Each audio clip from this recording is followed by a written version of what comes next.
നമുക്ക് T ബീംസിനെയും L ബീംസിനെയും കുറിച്ച് പറയുന്ന കോഡൽ പ്രൊവിഷൻസ് നോക്കാം. Page number 36 close 23.1 T beams and L beams. 23.1.1 general. A slab which is assumed to act as a compression flange of a T-beam or L-beam shall satisfy the following. അതായത് ഒരു slab ഇപ്പം ഒരു ബീമിൻ്റെ ഫ്ലാഞ്ചായിട്ട്, ഒരു T ബീമിൻ്റെ ഫ്ലാഞ്ചായിട്ട് act ചെയ്യുകയാണെങ്കിൽ, അല്ലെങ്കിൽ ഫ്ലാഞ്ചായിട്ട് consider ചെയ്യണമെന്നുണ്ടെങ്കിൽ താഴെ പറഞ്ഞിരിക്കുന്ന 2 കാര്യങ്ങൾ സാറ്റിസ്ഫൈ ചെയ്തിട്ടുണ്ടാവണം എന്നുള്ളതാണ്. ഓക്കെ, അപ്പോൾ ഈ കാര്യങ്ങൾ സാറ്റിസ്ഫൈ ചെയ്താൽ മാത്രമേ ഒരു ബീമിൻ്റെ മേലെ വരുന്ന സ്ലാബ് പോർഷനെ നമ്മൾ ഫ്ലാഞ്ച് എന്നുള്ള രീതിയിൽ, അതായത് ഒരു ടി ബീം അല്ലെങ്കിൽ എൽ ബീം ആയിട്ട് കൺസിഡർ ചെയ്യുള്ളൂ. അപ്പോൾ ആദ്യത്തത്, the slab shall be cast integrally with the web or the web and the slab shall be effectively bonded together in any other manner.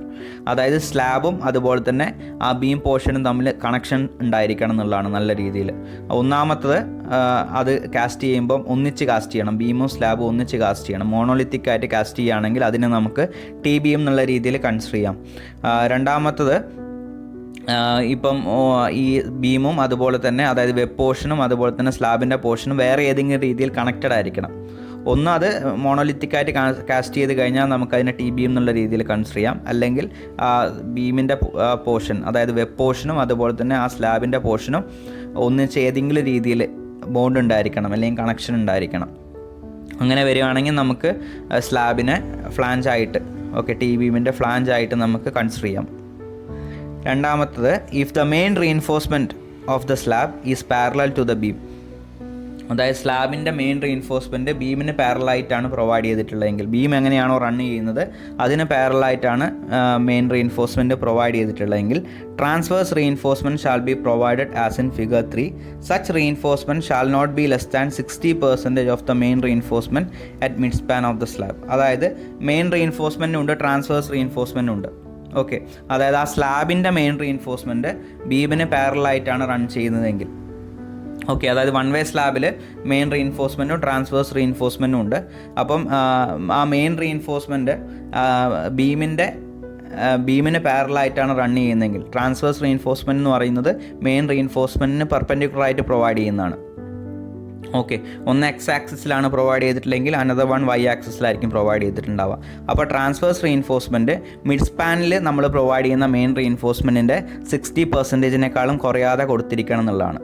അതായത് ട്രാൻസ്വേഴ്സ് റീഇൻഫോഴ്സ്മെൻറ്റ്, ഓക്കെ, അതായത് main റീഇൻഫോഴ്സ്മെൻറ്റിന് പെർപെൻഡിക്കുലറായിട്ട് പോകുന്ന transverse reinforcement mid സ്പാനിൽ main reinforcement എത്രയാണോ provide ചെയ്തിട്ടുള്ളത് അതിൻ്റെ 60% കുറയാതെ ട്രാൻസ്വേഴ്സ് റീഇൻഫോഴ്സ്മെൻറ്റ് പ്രൊവൈഡ് ചെയ്തിട്ടുണ്ടായിരിക്കണം. അങ്ങനെ പ്രൊവൈഡ് ചെയ്താൽ മാത്രമേ നമ്മൾ ആ സ്ലാബിനെ ടി ബീമിൻ്റെ ഫ്ലാഞ്ചായിട്ട് കൺസിഡർ ചെയ്യുള്ളൂ. ഓക്കെ, അപ്പോൾ നമുക്ക് ഫിഗർ 3 ഒന്ന് നോക്കാം. ഫിഗർ 3 ഇതാണ്. ഫിഗർ 3ൽ നിങ്ങൾക്ക് ട്രാൻസ്വേഴ്സ് റീഇൻഫോഴ്സ്മെൻറ്റ് കാണാൻ പറ്റും ആ ടി സെക്ഷനിൽ ടോപ്പിലായിട്ട്.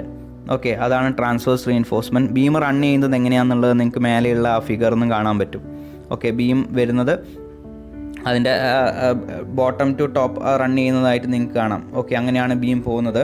അപ്പോൾ ആ ബീമിന് പാരലായിട്ട്, അതായത് ഇപ്പം ടോപ്പ് ടു ബോട്ടമാണ് റീഇൻഫോഴ്സ്മെൻറ്റ് പ്രൊവൈഡ് ചെയ്യുന്നതെങ്കിൽ, അതായത് മെയിൻ റീഇൻഫോഴ്സ്മെൻറ്റ് പ്രൊവൈഡ് ചെയ്യുന്നതെങ്കിൽ ആ ബീമിന് പാരലായിട്ടാണ് അത് പോകുന്നത്. ഓക്കെ, ഇപ്പോൾ ട്രാൻസ്വേഴ്സ് റീഇൻഫോഴ്സ്മെൻറ്റ് എന്ന് പറഞ്ഞു കഴിഞ്ഞാൽ ആ എക്സ് ആക്സിസ് എങ്ങനെയാണോ ഉള്ളത് ആ രീതിയിലായിരിക്കും, ഹൊറിസോണ്ടലായിട്ടായിരിക്കും ഈ ഫിഗർ പ്രകാരം ട്രാൻസ്വേഴ്സ് റീഇൻഫോഴ്സ്മെൻറ്റ് ഉണ്ടാവുക. അപ്പോൾ അങ്ങനെ പ്രൊവൈഡ് ചെയ്യുന്ന ട്രാൻസ്വേഴ്സ് റീഇൻഫോഴ്സ്മെൻറ്റ് നമ്മൾ മിഡ് സ്പാനിൽ പ്രൊവൈഡ് ചെയ്യുന്ന മെയിൻ റീഇൻഫോഴ്സ്മെൻറ്റിൻ്റെ 60%-നേക്കാളും കുറയാതെ പ്രൊവൈഡ് ചെയ്യണം എന്നുള്ളതാണ്. ഓക്കെ, അങ്ങനെ പ്രൊവൈഡ് ചെയ്യുകയാണെങ്കിൽ നമുക്കതിനെ ടി ബീമായിട്ട് കൺസിഡർ ചെയ്യാം. ഓക്കെ, ആ സ്ലാബ് പോർഷനെ ആ ബീമിൻ്റെ ഫ്ലാഞ്ചായിട്ട്, ഓക്കെ, ടി ബീമിൻ്റെ ഫ്ലാഞ്ചായിട്ട് കൺസിഡർ ചെയ്യുക എന്നുള്ളതാണ്. 23.1.2 എഫക്റ്റീവ് വിഡ്ത്ത് ഓഫ് ഫ്ലാഞ്ച്. അപ്പോൾ എഫക്റ്റീവ് വിഡ്ത്തിൻ്റെ കേസ് ഞാൻ ഓൾറെഡി പറഞ്ഞു. എഫക്റ്റീവ് വിഡ്ത്ത് ഓഫ് ഫ്ലാഞ്ച് എന്ന് പറയുന്നത് വിഡ്ത്ത് ഓഫ് ഫ്ലാഞ്ച് അല്ല. ഓക്കെ, എഫക്റ്റീവ് വിഡ്ത്ത് എന്ന് പറയുന്നത് ആ ബീമിൻ്റെ കൂടെ, ആ വെബ് പോർഷൻ്റെ കൂടെ ഇൻ്റഗ്രലായിട്ട് ആക്ട് ചെയ്യുന്ന, അതായത് ഒന്നിച്ച് നിൽക്കുന്ന ആ സ്ലാബിൻ്റെ പോർഷനാണ്, ആ വിഡ്ത്തിനാണ് എഫക്റ്റീവ് വിഡ്ത്ത് എന്ന് പറയുന്നത്. ഓക്കെ, നമുക്ക് ഫ്ലാഞ്ചിൻ്റെ വിഡ്ത്ത് എന്നുള്ളത് വേണമെങ്കിൽ തൊട്ടടുത്ത രണ്ട് സൈഡിലുള്ള സ്ലാബിൻ്റെ സെൻറ്റർ വരെയുള്ള ഡിസ്റ്റൻസ് നമുക്ക് എടുക്കാം. അതായത് ഇപ്പം രണ്ട് സൈഡിലും സ്ലാബ് ഉണ്ടെങ്കിൽ റൈറ്റ് സൈഡിലുള്ള സ്ലാബിൻ്റെ സെൻറ്ററിൽ നിന്ന് ഇപ്പുറത്തെ ലെഫ്റ്റ് സൈഡിലുള്ള സ്ലാബിൻ്റെ സെൻറ്റർ വരെയുള്ള ഡിസ്റ്റൻസ് നമുക്ക് വിഡ്ത്ത് ഓഫ് ഫ്ലാഞ്ച് എന്നുള്ള രീതിയിൽ കൺസിഡർ ചെയ്യാം. എന്നാൽ എഫക്റ്റീവ് വിഡ്ത്ത് എന്ന് പറയുന്നത് ആ ബീമിൻ്റെ കൂടെ, അതായത് ആ റെക്റ്റാങ്കുലർ ആയിട്ടുള്ള ആ റിബിൻ്റെ കൂടെ ഒന്നിച്ച് നിൽക്കുന്ന സ്ലാബിൻ്റെ പോർഷനാണ് എഫക്റ്റീവ് വിഡ്ത്ത് എന്ന് പറയുന്നത്. അപ്പോൾ അതെങ്ങനെയാണ് കാൽക്കുലേറ്റ് ചെയ്യുന്നതെന്നുള്ളത് നമുക്ക് നോക്കാം. In the absence of more accurate determination the effective width of flange may be taken as the following, but in no case greater than the breadth of the web plus half the sum of the clear distances to the adjacent beams on either side. അപ്പം accurate ആയിട്ടുള്ളൊരു value available അല്ല എന്നുണ്ടെങ്കിൽ, effective width നമുക്ക് accurate ആയിട്ടുള്ളൊരു value available അല്ല എന്നുണ്ടെങ്കിൽ നമുക്ക് എന്ത് ചെയ്യാം, ഈ താഴെ പറയുന്നത് പോലെ എഫക്റ്റീവ് വിഡ്ത്ത് എടുക്കാം. ഓക്കെ, അപ്പോൾ ഒരു കാരണവശാലും ആ എഫക്റ്റീവ് വിഡ്ത്ത് എന്തിനേക്കാളും ഗ്രേറ്റർ ആവാൻ പാടില്ല എന്നാണ് പറഞ്ഞിരിക്കുന്നത്. ആ ബ്രെഡ്ത്ത് ഓഫ് ദ വെബ് അല്ലേ, ആ റെക്റ്റാങ്കുലർ പോർഷൻ്റെ breadth plus half the sum of clear distances to the adjacent beams. അതായത് ഇപ്പം നമ്മൾ കൺസിഡർ ചെയ്യുന്ന ബീമിൻ്റെ സെൻറ്ററിൽ നിന്ന് അടുത്ത ബീമിലേക്ക് ഒരു ഡിസ്റ്റൻസ് ഉണ്ടാവും. നമ്മൾ നേരത്തെ ഒരു ഫിഗർ നോക്കിയായിരുന്നു, L1 L2 വരുന്നൊരു ഫിഗർ നോക്കിയായിരുന്നു. ഈ ഫിഗറാണ്. അപ്പം ഇതിൽ BF ഒരു കാരണവശാലും BW plus L1/2 plus L2/2 കൂടാൻ പാടില്ല എന്നുള്ളതാണ്. BW plus L1/2 plus L2/2 കൂടാൻ പാടില്ല എന്നുള്ളതാണ് അവിടെ പറഞ്ഞിരിക്കുന്നത്. ഓക്കെ, അപ്പോൾ നമുക്ക് നോക്കാം എങ്ങനെയാണ് എഫക്റ്റീവ് വിഡ്ത്ത് കാൽക്കുലേറ്റ് ചെയ്യുന്ന അതിൻ്റെ ഇക്വേഷൻ എന്താണെന്നുള്ളത് നോക്കാം. First one A for T ബീംസിൻ്റെ കേസിലാണെങ്കിൽ, അതായത് കണ്ടിന്യൂസ് ആയിട്ട് വരുന്ന ടി ബീംസ്, അതായത് ഇപ്പോൾ ഒരു ടി ബീം കഴിഞ്ഞിട്ട് ഒരു പർട്ടിക്കുലർ ഇൻ്റർവെൽ കഴിഞ്ഞ് കഴിഞ്ഞാൽ അടുത്ത ടി ബീം, അങ്ങനെ കണ്ടിന്യൂസ് ആയിട്ട് വരുന്ന കേസാണെങ്കിൽ, ഓക്കെ, കണ്ടിന്യൂസ് ആയിട്ട് വരുന്ന കേസാണെങ്കിലുള്ള എഫക്റ്റീവ് വിഡ്ത്ത് കണ്ടുപിടിക്കുന്ന ഇക്വേഷനാണ് for T beams BF is equal to L0/6 plus BW plus 6DF. അതേപോലെ ഫോർ എൽ ബീംസ് ആണെങ്കിൽ, കണ്ടിന്യൂസ് ആയിട്ട് വരുന്ന കേസാണെങ്കിൽ, അതായത് ഒരൊറ്റ ടി ബീമായിട്ടല്ലാതെ കണ്ടിന്യൂസ് ആയിട്ട് അതിൻ്റെ അടുത്ത് വേറെ ടി ബീം, അങ്ങനെ കണ്ടിന്യൂസ് ആയിട്ട് പോകുന്ന കേസാണ് for L beams BF is equal to L0/12 plus BW plus 3DF. Okay, അതിൽ ഓരോ ടേംസ് എന്താണെന്നുള്ളത് നമുക്ക് നോക്കാം. DF എന്താണെന്നുള്ളത് നിങ്ങൾക്കറിയാം, തിക്നെസ് ഓഫ് ഫ്ലാഞ്ച് ആണ്. BW എന്താണെന്നുള്ളത് അറിയാം, ബ്രെഡ്ത്ത് ഓഫ് വെബ് ആണ്. L0 എന്താണെന്ന് പറഞ്ഞു കഴിഞ്ഞാൽ ഇപ്പം ബെൻഡിങ് മൊമെൻറ്റ് 0 ആവുന്ന, ഓക്കെ, ബെൻഡിങ് മൊമെൻറ്റ് 0 ആവുന്ന പോയിൻറ്റ്സ് തമ്മിലുള്ള ഡിസ്റ്റൻസ് ആണ് L0 എന്ന് പറയുന്നത്. Okay, C for isolated beams the effective flange width shall be obtained as below, but in no case greater than actual width. Isolated beams ആണെങ്കിൽ, അതായത് continuous ആയിട്ട് ഇപ്പം ഒരു പർട്ടിക്കുലർ സ്പേസിങ്ങിൽ ടി ബീംസ് കണ്ടിന്യൂസ് ആയിട്ട് വരുന്നില്ല എന്നുണ്ടെങ്കിൽ, അല്ലെങ്കിൽ ബീംസ് വരുന്നില്ല എന്നുണ്ടെങ്കിൽ, സിംഗിളായിട്ടുള്ള ബീംസ് ആണെങ്കിൽ ഇത് എഫക്റ്റീവ് ഫ്ലാഞ്ച് വിഡ്ത്ത് കാൽക്കുലേറ്റ് ചെയ്യുന്നത് ഈ ഇക്വേഷൻ പ്രകാരമായിരിക്കും. അപ്പോൾ ക്വസ്റ്റ്യനിൽ പ്രത്യേകിച്ച് എടുത്ത് പറയും, ഐസൊലേറ്റഡ് ബീംസ് എന്ന് പറഞ്ഞു കഴിഞ്ഞാൽ നിങ്ങൾ എഫക്റ്റീവ് ഫ്ലാഞ്ച് വിഡ്ത്ത് കാൽക്കുലേറ്റ് ചെയ്യേണ്ടത് ഈ ഇക്വേഷൻസ് യൂസ് ചെയ്തിട്ടാണ്. അപ്പോൾ ടി ബീമിനെ യൂസ് ചെയ്യുന്ന ഇക്വേഷൻ എന്ന് പറയുന്നത് BF is equal to L0/L0/B plus 4 plus BW.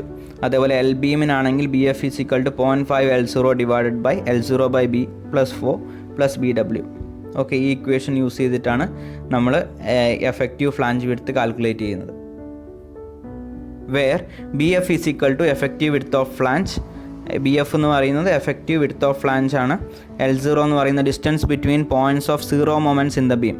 Distance between points of zero moments എന്ന് പറയുമ്പോൾ ബെൻഡിങ് മൊമെൻറ്റ് 0 ആവുന്ന പോയിൻ്റ് ഏതാണ്? സിംപ്ലി സപ്പോർട്ടഡ് ബീം ആണെങ്കിൽ സപ്പോർട്ട് തന്നെയാണല്ലേ. അപ്പോൾ സപ്പോർട്ടിൻ്റെ സെൻറ്റർ ടു സെൻറ്റർ ഡിസ്റ്റൻസ് ആണ് L0, സിംപ്ലി സപ്പോർട്ടിൻ്റെ കേസ് ആണെങ്കിൽ. ഓക്കെ, സപ്പോർട്ടിൻ്റെ സെൻറ്റർ ടു സെൻറ്റർ ഡിസ്റ്റൻസ്. അതേപോലെ BW എന്ന് പറയുന്നത് ബ്രെഡ്ത്ത് ഓഫ് വെബ് ആണ്, വെബ് പോർഷൻ്റെ ബ്രെഡ്ത്ത്. ഓക്കെ, അതായത് ആ റെക്റ്റാങ്കുലർ പോർഷൻ്റെ ബോട്ടത്തിലേക്ക് വരുന്ന റെക്റ്റാങ്കുലർ പോർഷൻ്റെ ആ റിബിൻ്റെ വിഡ്ത്താണ്, ബ്രെഡ്ത്ത് ഓഫ് ദ വെബ് ആണ് BW എന്ന് പറയുന്നത്. ഓക്കെ, DF എന്ന് പറയുന്ന തിക്നെസ് ഓഫ് ഫ്ലാഞ്ച് ഓൾറെഡി നമ്മൾ നോക്കിയതാണ്. B എന്ന് പറയുന്നത് ആക്ച്വൽ വിഡ്ത്ത് ഓഫ് ഫ്ലാഞ്ച്. അപ്പോൾ ഞാൻ ഓൾറെഡി പറഞ്ഞു, ആക്ച്വൽ വിഡ്ത്ത് ഓഫ് ഫ്ലാഞ്ചും ഉണ്ട്, എഫക്റ്റീവ് വിഡ്ത്ത് ഓഫ് ഫ്ലാഞ്ചും ഉണ്ട്. ആ ഫ്ലാഞ്ചിൻ്റെ ആക്ച്വൽ വിഡ്ത്ത് ചിലപ്പം ക്വസ്റ്റ്യനിൽ ആക്ച്വൽ വിഡ്ത്ത് എന്ന് പറഞ്ഞിട്ടായിരിക്കും തരിക. അപ്പോൾ അതിനെ എഫക്റ്റീവ് ഫ്ലാഞ്ച് വിഡ്ത്താക്കി മാറ്റണം. അതായത് എഫക്റ്റീവ് ഫ്ലാഞ്ച് വിഡ്ത്ത് എന്ന് പറയുമ്പോൾ ശരിക്കും ആ റിപ്പോർഷൻ്റെ കൂടെ ചേർന്ന് നിൽക്കുന്ന, അതായത് ബെൻഡിങ് ഒക്കെ ഈ സ്ലാബിൽ ഉണ്ടാവുന്നത് പോലെ തന്നെയായിരിക്കും ബീമിലും ഉണ്ടാവുക. അതായത് ഒന്നിച്ച് നിൽക്കുന്ന ആ സ്ലാബിൻ്റെ പോർഷനാണ്, അല്ലെങ്കിൽ ആ പോർഷൻ്റെ വിഡ്ത്താണ് BF എഫക്റ്റീവ് വിഡ്ത്ത് എന്ന് പറയുന്നത്. ആക്ച്വൽ വിഡ്ത്ത് എന്ന് പറയുന്നത് ഈ സെൻറ്റർ വരെ പോവാം. ഓക്കെ, അതായത് തൊട്ടടുത്ത ക്ലിയർ സ്പാനിൻ്റെ ലെഫ്റ്റ് സൈഡിൽ റൈറ്റ് സൈഡിലുള്ള ക്ലിയർ സ്പാനിൻ്റെ സെൻറ്റർ വരെയുള്ള ഡിസ്റ്റൻസ് വരെ പോവാം. അതായത് BW പ്ലസ് നമ്മൾ നേരത്തെ നോക്കിയ ഫിഗർ പ്രകാരം L1/2 പ്ലസ് L2/2 വരെ പോവാം ആക്ച്വൽ വിഡ്ത്ത് ഓഫ് ഫ്ലാഞ്ച് എന്ന് പറയുന്നത്. ഓക്കെ, എന്നാൽ എഫക്റ്റീവ് വിഡ്ത്ത് എന്ന് പറയുന്നത് ആ ബീമിൻ്റെ കൂടെ റെക്റ്റാങ്കുലർ പോർഷൻ്റെ കൂടെ ചേർന്ന് നിൽക്കുന്നതാണ്. ഇനി ഒരു നോട്ട് അവിടെ എഴുതിയിട്ടുണ്ട്. For continuous beams and frames L0 may be assumed as 0.7 times the effective span. അപ്പോൾ കണ്ടിന്യൂസ് ബീം ആൻഡ് ഫ്രെയിംസിൽ എന്താ പ്രത്യേകത? കണ്ടിന്യൂസ് ബീംസ് ആകുമ്പോൾ ബെൻഡിങ് മൊമെൻറ്റ് 0 വരുന്ന പോയിന്റുകൾ തമ്മിലുള്ള ഡിസ്റ്റൻസ് ആണ് L0 എന്ന് പറയുന്നത് അല്ലേ. കണ്ടിന്യൂസ് ബീമിൽ സപ്പോർട്ടിലല്ലല്ലോ ബെൻഡിങ് മൊമെൻറ്റ് 0 വരുന്നത് അല്ലേ. പോയിന്റ് ഓഫ് കോൺട്രാഫ്ലെക്ചർ, അതായത് ബെൻഡിങ് മൊമെൻറ്റിൻ്റെ വാല്യൂ പ്ലസ് നിന്ന് മൈനസിലേക്ക് ചേഞ്ച് ചെയ്യുന്നത് ഇൻ ബിറ്റ്വീൻ ദ സ്പാൻ ആണ് വരുന്നത്. ഓക്കെ, നിങ്ങൾ ഓൾറെഡി SA2 പഠിക്കുന്നുണ്ടാവും. കണ്ടിന്യൂസ് ആയിട്ടുള്ള ബീംസിൻ്റെ ബെൻഡിങ് മൊമെൻറ്റ് ഡയഗ്രാം വരയ്ക്കുന്ന സമയത്ത് സപ്പോർട്ടിൽ 0 അല്ല, സപ്പോർട്ടിൽ നെഗറ്റീവ് ബെൻഡിങ് മൊമെൻ്റ് ആണ്, മിഡ് സ്പാനിൽ സെൻറ്ററിലേക്ക് വരുമ്പോൾ പോസിറ്റീവ് ബെൻഡിങ് മൊമെൻ്റ് ആണ്. അപ്പോൾ അതിൻ്റെ ഇടയ്ക്ക് എവിടെയോ സപ്പോർട്ട് എത്തുന്നതിന് മുമ്പായിട്ട് രണ്ട് സൈഡിലും എന്താവുന്നുണ്ട്, ബെൻഡിങ് മൊമെൻറ്റ് 0 ആവുന്നുണ്ട്. ഓക്കെ, അപ്പോൾ ആ പോയിൻ്റ് നമുക്ക് ആക്യുറേറ്റ് ആയിട്ട് ഡിറ്റർമിൻ ചെയ്യാൻ പറ്റുവാണെങ്കിൽ, നമുക്ക് കണ്ടുപിടിക്കാൻ പറ്റുവാണെങ്കിൽ ആ ആക്ച്വൽ വാല്യൂ തന്നെ എടുക്കാം.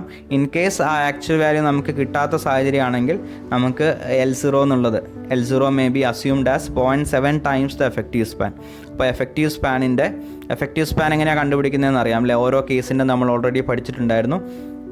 സിംപ്ലി സപ്പോർട്ടഡ് ബീമിൻ്റെ എഫക്റ്റീവ് സ്പാൻ എങ്ങനെയാണ് കണ്ടുപിടിക്കുന്നതെന്ന്, കാൻഡിലിവറിൻ്റെ എങ്ങനെയാണ് കണ്ടുപിടിക്കുന്നതെന്നും കണ്ടിന്യൂസ് ബീമിൻ്റെ എങ്ങനെയാണ് കണ്ടുപിടിക്കുന്നതെന്നൊക്കെ നമ്മൾ പറഞ്ഞിട്ടുണ്ടായിരുന്നു. അപ്പോൾ കണ്ടിന്യൂസ് ബീമിൻ്റെ കണ്ടുപിടിക്കുന്നത് പ്രകാരം അല്ലെങ്കിൽ കണ്ടിന്യൂസ് ബീമിൻ്റെ എഫക്റ്റീവ് സ്പാൻ കണ്ടുപിടിച്ചിട്ട് അതിൻ്റെ 0.7 ടൈംസ് എഫക്റ്റീവ് സ്പാനിൻ്റെ 0.7 ടൈംസ് ആണ് നമ്മൾ L0 ആയിട്ട് കൺസിഡർ ചെയ്യാം. ഓക്കെ, L0 എന്ന് പറയുന്നത് ബീമുകൾ തമ്മിലുള്ള സെൻറ്റർ ടു സെൻറ്റർ ഡിസ്റ്റൻസ് അല്ല. ഓക്കെ, സപ്പോർട്ടിൻ്റെ സെൻറ്റർ ടു സെൻറ്റർ ഡിസ്റ്റൻസ് ആണ്. സപ്പോർട്ടിൻ്റെ സെൻറ്ററിൽ നിന്ന് അടുത്ത സപ്പോർട്ടിൻ്റെ സെൻറ്ററിലേക്കുള്ള ഡിസ്റ്റൻസ് ആണ് L0 എന്ന് പറയുന്നത്.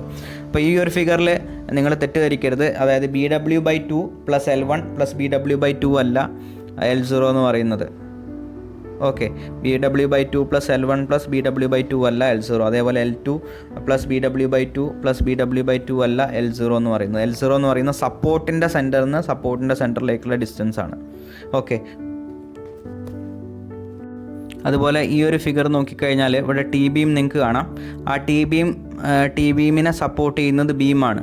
ടി ബീമിനെ സപ്പോർട്ട് ചെയ്യുന്ന ബീം അവിടെ കാണിച്ചിട്ടുണ്ട്.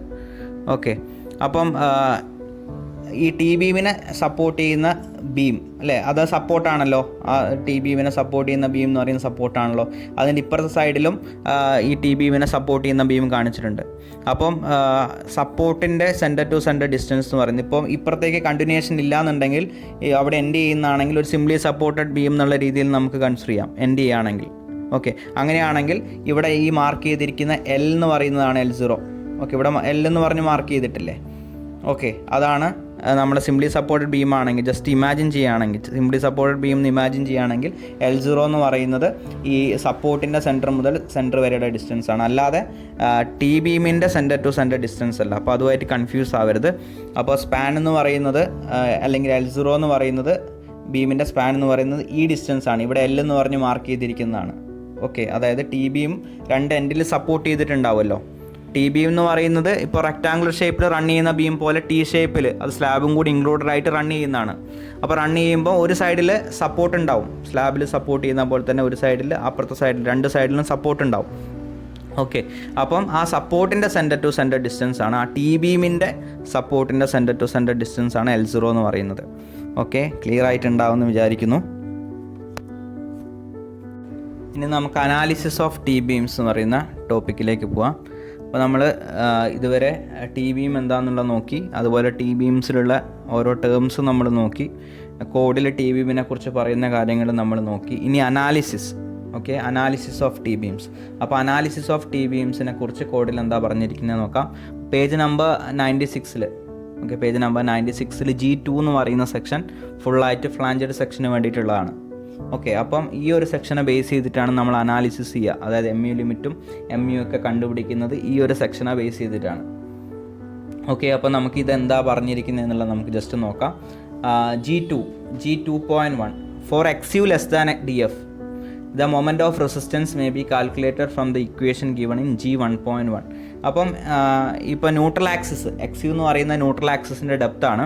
അപ്പോൾ ന്യൂട്രൽ ആക്സിസ് ഫ്ലാഞ്ചിലാവാനും അതുപോലെ തന്നെ വെബിലാവാനുള്ള സാധ്യതയുണ്ട്.